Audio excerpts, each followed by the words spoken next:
வணக்கம் மக்களே. என்ன விஷயம்னா, மங்களம்பேட்டையிலேருந்து உளுந்தூர்பேட்டைக்கு நான் சவாரி போகிறேன். அப்படின்னா உளுந்தூர்பேட்டையில பிக்கப் பண்ணிட்டு எனக்கு மங்களம்பேட்டைக்கு வரணும். சரின்னு சொல்லிட்டு இங்கேருந்து எம்டியாக தான் போகிறேன்.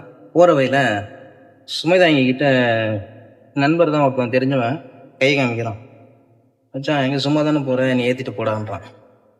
சும்மா தான் போகிறைய என்னை ஏற்றிட்டு போடான்றிய ஒரு மனசாட்சி இருக்கா இல்லையா? சும்மா போகிறதுக்கு நான் என்ன பைத்தியக்காரனா சொல்லுங்கள்? இல்லை மச்சான் உளுந்தூர்பேட்டை தானே போகிறேன், என்னை இறக்கி விட்ருவேன்னா வேறு விஷயம்.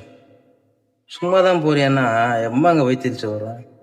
3 லட்ச ரூபா முதல்ல போட்டுட்டு இதுக்கு FC, insurance, permit, diesel, oil service, எப்போ என்ன ஆகுனே தெரியாது. சரியான தொட்டாஞ்சினிக்கு இந்த ஆட்டோ. தொட்டாஞ்சினிக்குன்னா திடீர்னு என்ன ஆகுனே தெரியாது.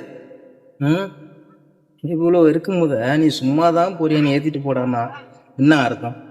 தெரிஞ்சப்ப நான் சும்மா தான் போகிறேன்னு வச்சுக்க. நைச்சிட்டு போனால் உன்ட்ட காசு கேட்க போகிறது கிடையாது, நீ தந்தாலும் நான் வாங்க போகிறது கிடையாது.